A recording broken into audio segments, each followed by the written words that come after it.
Hi, I'm Nomi. Welcome to my channel.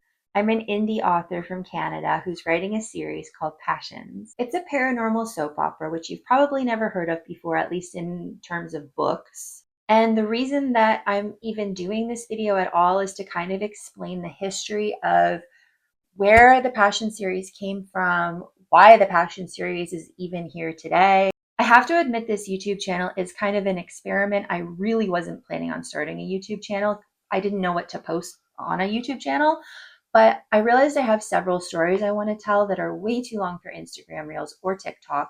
So I decided let's just give it a shot and see where it goes. To start the story, let's jump in the time machine and go all the way back to 2007. I was obsessed with two things, The Sims 2 and Passions. Passions was a soap opera that aired on NBC from 1999 until 2008. It was unlike anything I'd ever seen before. My friend showed it to me when we were probably about 13 years old, and I was just like, what is this? There were witches. There was a portal to hell in a closet. There were angels.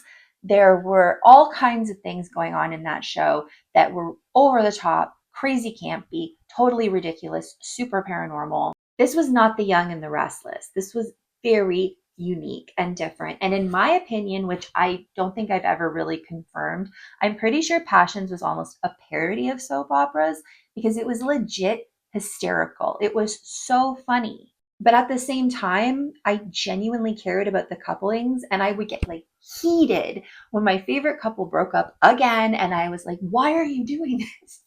But of course, the reason they were doing it was drama. It was all about the drama. There was a love triangle between Teresa, Ethan, and Gwen. Somehow the writers always made Teresa seem like a good guy when really she was pure evil.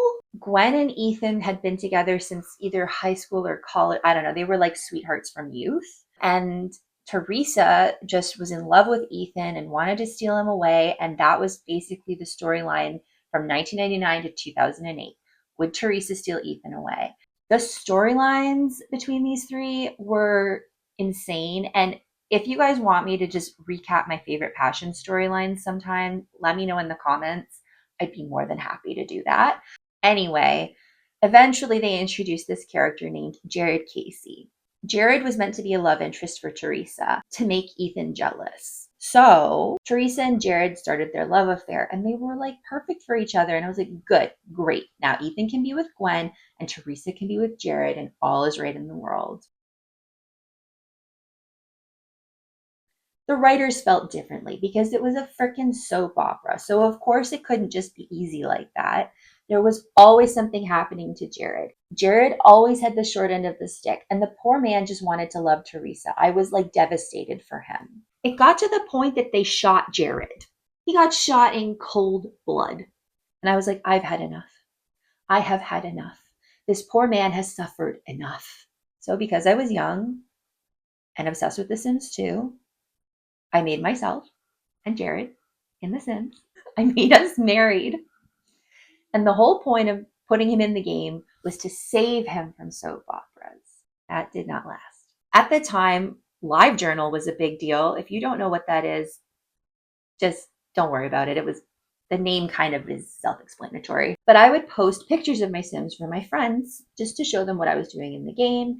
And I was explaining to them that I've saved Jared Casey from the show Passions and put him in my game and blah, blah, blah, blah. And eventually this kind of evolved into me telling a story between me and Jared about how our maid, Remington, was secretly in love with me and trying to steal me away from him. And before I knew it, I was writing my own soap opera. Playing off the name Passions, I called it Intense Feelings. This was just for my friends. I did not post this publicly at the time.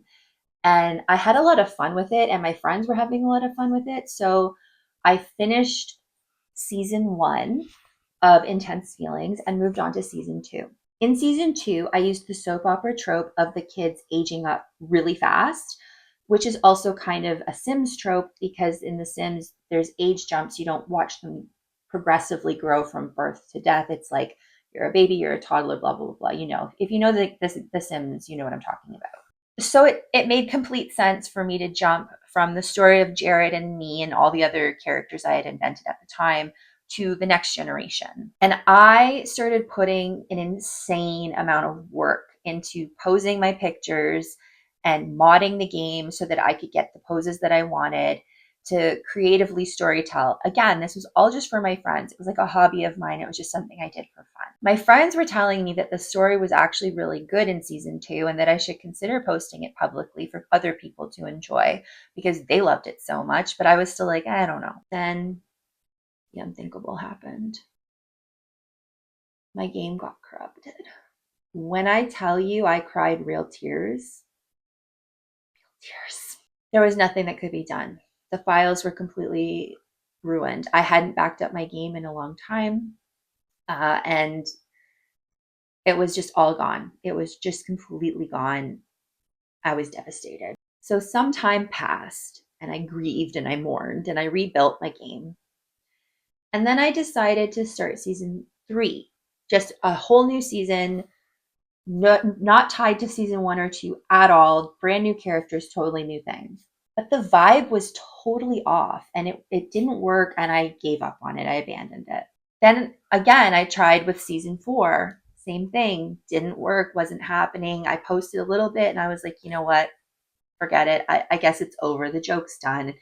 It was probably 2008 by this point, and I was just like, I'm over this. Like, this isn't working. Then in about 2010, I was still playing The Sims 2. I hadn't moved on to The Sims 3. I didn't like The Sims 3. Sorry to Sims 3 fans out there, but it wasn't for me. I liked The Sims 2 much more. I don't even remember why I started to do this, but I thought, you know what? I'm going to make an Intense Feelings season 5.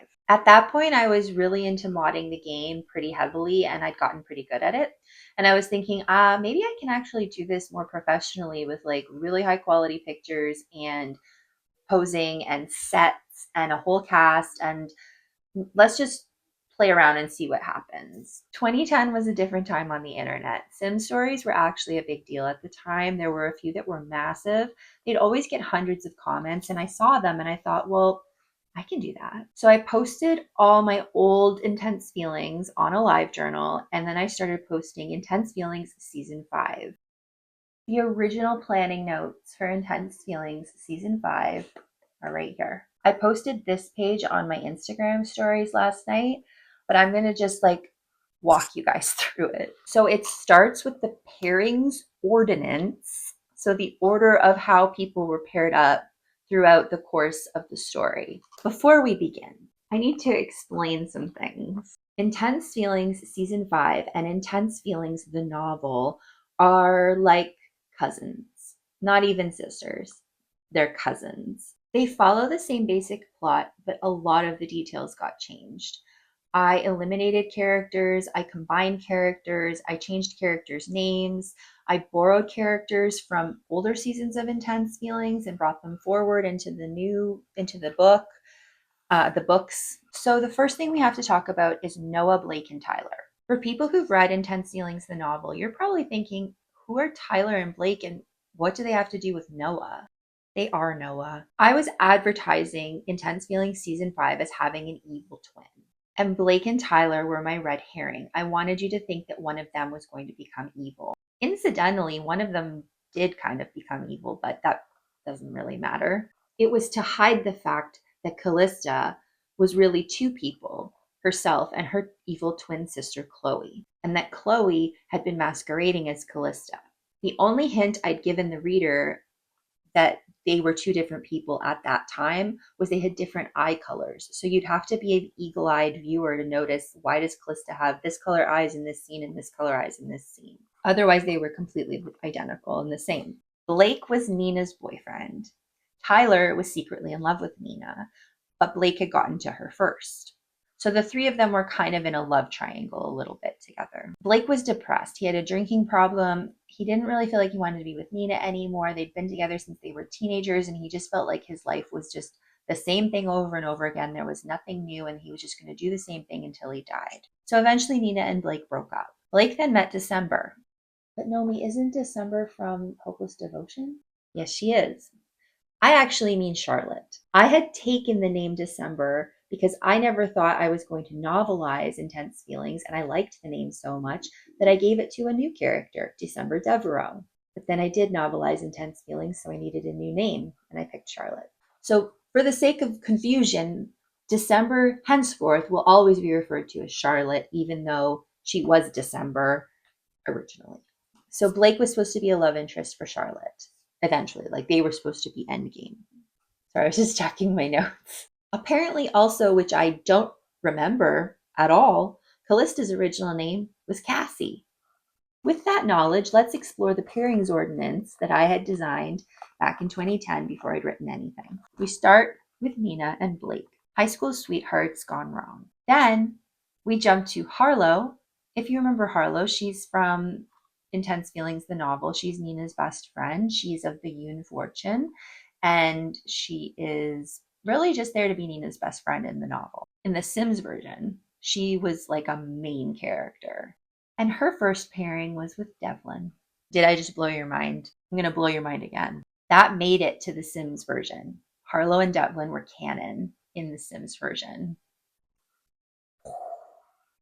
Then, after their secret tryst, Nina and Devlin get together. Next, Harlow jumps to Leaf, which is pretty messy since that's her best friend's brother, but okay. Then it's Cassie, Callista, and Leaf, but also Cassie, Callista, and Jay at the same time. That's a mess too, because Leaf and Jay are best friends, and what the heck is Cassie doing with both of them?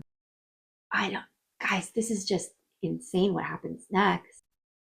Harlow gets with Blake, her best friend's ex. She's got with her best friend's brother and her best friend's ex, and she had an affair with her best friend's now boyfriend. So, like, then, for a moment, before Nina and Devlin are endgame, apparently, Nina and Blake got back together. Tyler and Eden, it says, ongoing, but finally get together.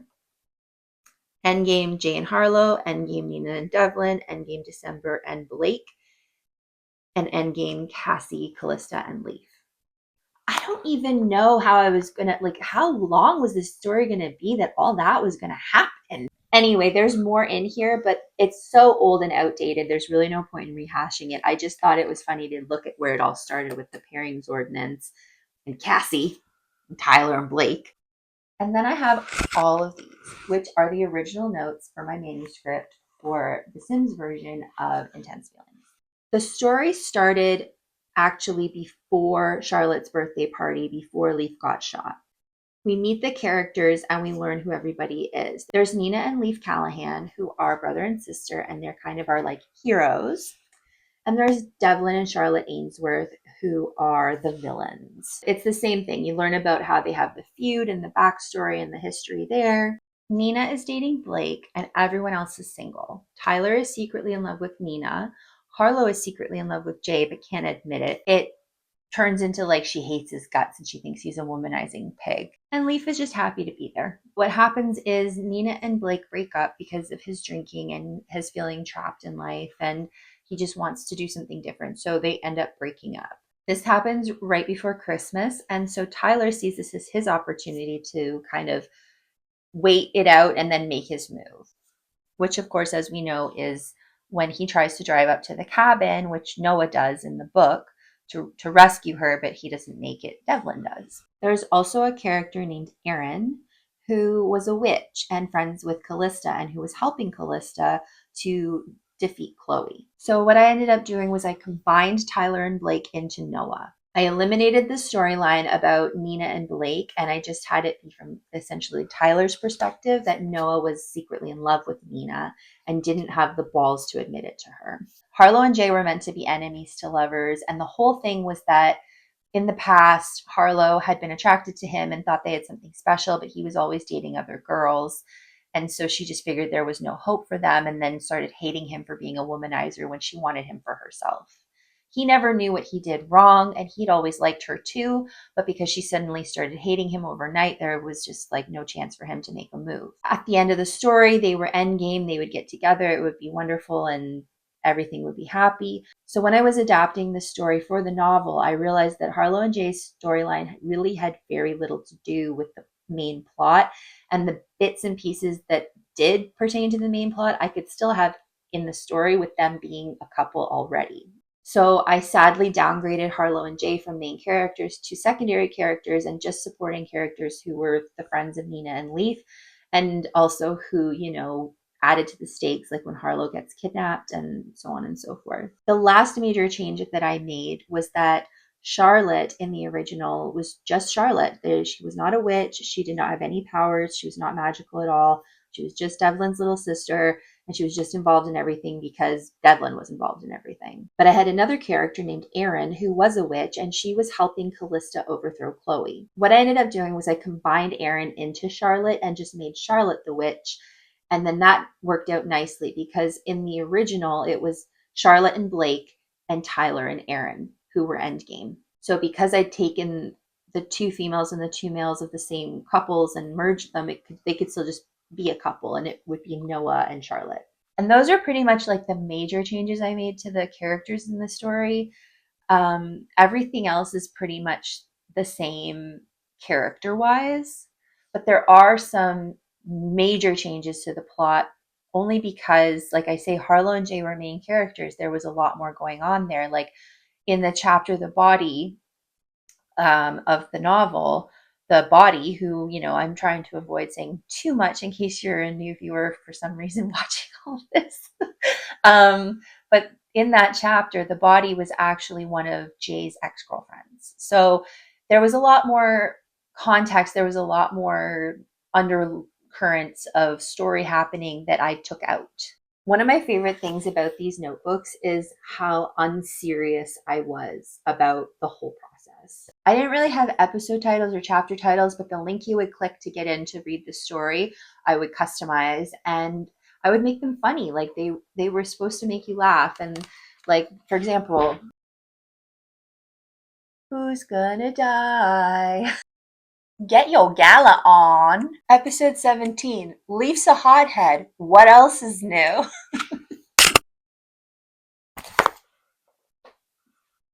Sorry, I got lost in there. So that's the kind of history of Intense Feelings. It started from my love of a soap opera and a video game and wanting to kind of do my own little parody, funny thing for my friends that just evolved and evolved and evolved and evolved until finally it became a novel. It was difficult for me to adapt because the original had the pictures. So there was just this visual element that I was missing with the books. And I didn't know how to really transplant that. And I struggled with it for years. I really tried to turn this into a novel for years. I have multiple versions of my attempts. And I don't know why it just suddenly clicked for me in 2023. So, jumping back to the time machine, let's go back to 2022. I had just given birth to my son, who I named after a Passions character. And I didn't want to go back to work. I really didn't want to go back to a traditional job. I really wanted to find something to do that would allow me the freedom to stay home with my kids when I had to, when they, were sick or whatever, and also would just give me the opportunity to work from home and do my own thing. I love reading old Harlequins and old, like, trashy romance novels from the 80s and 90s. I think they're amazing. I think that they are great. I think that people don't appreciate them for what they are. I think they're works of art. But I was reading one at the time by an author named Penny Jordan. And I just, for some reason, decided to do a little deep dive on Penny Jordan. And I found out she's written a lot of books, like a lot of books. And I thought, I can do that. I already had a manuscript. It was a contemporary romance called Controlled Burn. I did not know head hopping wasn't a thing because I primarily was reading Harlequins from the 80s and 90s, which head hop. So I wrote Controlled Burn.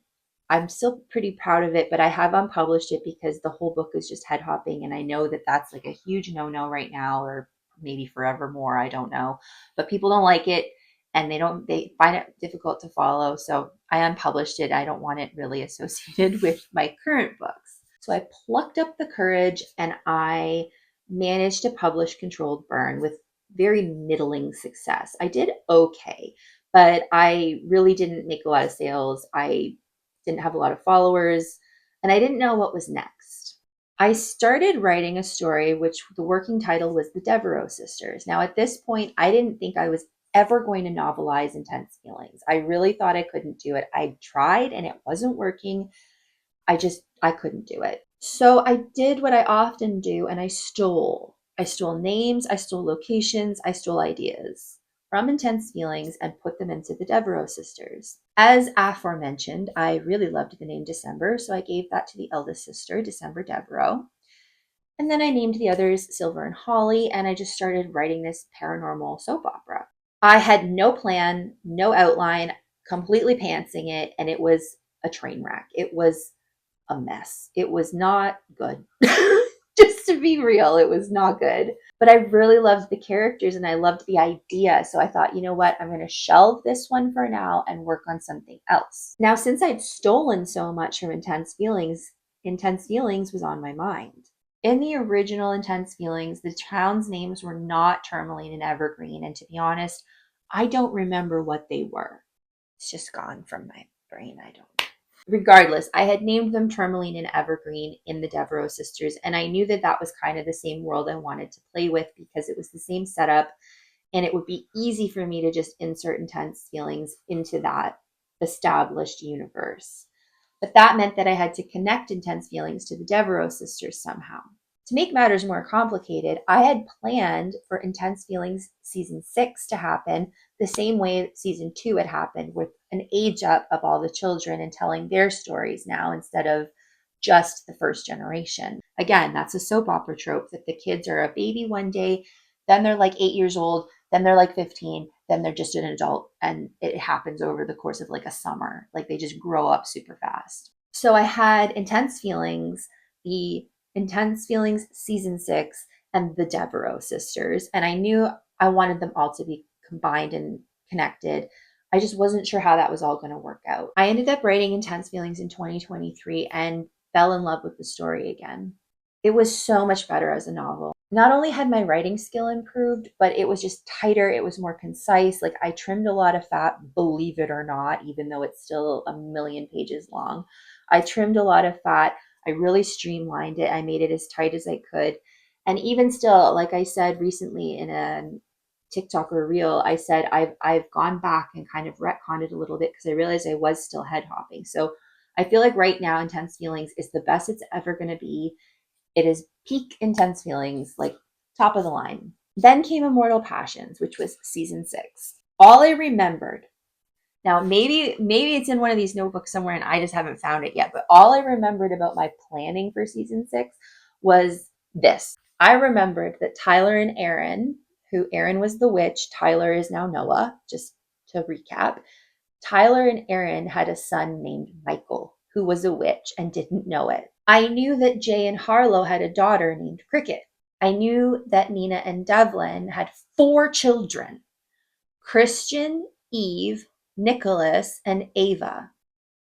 And I knew that I'd included a character from the season 3 of Intense Feelings Sims version named Bonnie, and that she worked at a diner. I also knew I had a crazy Russian vampire named Alexei who lived in a crypt, and that ends my memories. That is all I had to work off of. A few names, who their parents were, and that's it, really, honestly. That's all I had. So as I was writing Intense Feelings, I was plotting Immortal Passions. I was making notes. I was deciding what's going to happen. I, cut 2 of Nina and Devlin's children out of the picture. I didn't like the name Christian anymore. I changed it to Xander, kept Ava the same, loved the name Nicholas, so I stole that. And then I just world builded and I just expanded on everything I'd kind of set up in Intense Feelings.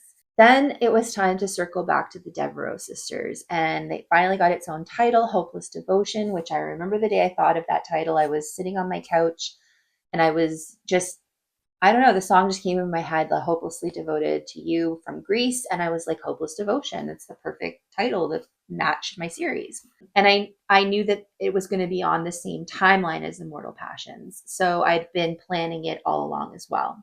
And that brings us to today, where I'm struggling to write book 4, Endless Desire. I knew I wouldn't have enough time to explore every single family in the future in just Immortal Passions and Hopeless Devotion. In Immortal Passions, we focus on the Ainsworths and the Ashbys and all the new characters. And then in Hopeless Devotion, of course, we focus on the Devereux sisters. But what about the Callahans? Like, Callista was the center of the story in Intense Feelings, and she's just kind of this background character now. So I knew I needed a book 4. But then as I was kind of planning book 4, I realized that I wanted a 5th book to end the series and tie everything together. Now, I'm going to admit something that is secret, so don't tell anyone. When I write, I don't know if this happens to other authors. I feel like I leave my body and I come back into my body when I'm done writing, and I have no idea what I wrote. I read it back and I'm like, this is either great or this is garbage, but I can figure out which one it is, but I literally don't remember what I wrote. Hence, I keep notes. Oh gosh. I keep notes on my phone, I keep notes on my computer, and I keep notes in these bad boys. It's the only way I can keep my head on straight because there's so much happening in this series. There's so many overlapping things, but also I write stuff that I didn't realize I wrote. So for example, I was rereading Intense Feelings and I noticed a lot of foreshadowing that I'm like, this is going nowhere. I don't have a plan for this foreshadowing. Like, why did I do this? And then I realized because there has to be a book 5 where this all connects back together, and everything I've kind of mentioned and talked about in Intense Feelings or alluded to that doesn't go anywhere is going to go here. And we're going to wrap the series up with book 5 and find out, who is she? When is she coming? Why is she coming? What's happening? But if you read Intense Feelings, the answer is in there. Apparently, I didn't know I did that. I like to say my brain is smarter than me. I don't. The comment I get the most in my DMs and on my posts is just the 2 words, your mind. People can't figure out how I keep track of everything and write these complicated stories with 10 zillion characters and all this stuff happening. And when you guys read book 5 and it loops back to Intense Feelings, you're going to be like, this is the most brilliant person in the world. I'm not, I didn't know I did it. It was an accident, a happy accident, but it was definitely not all intentional. To my own credit, a lot of it is intentional. A lot of it has been carefully plotted and planned. A lot of it is in there on purpose to foreshadow and lead you in the direction of what's coming next.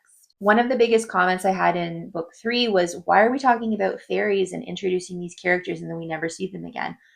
Because they're going to be main characters in book 4. I'm setting it up for the future and introducing these elements so that when book 4 happens, it's not like, well, this is all out of nowhere.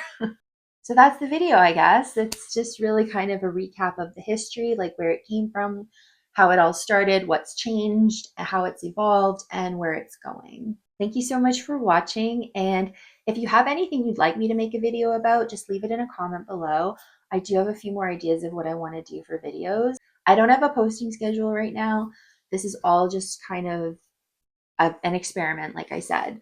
But if you like the video, please like, comment, subscribe, the whole regular YouTube deal, and I'll catch you in the next one. Bye.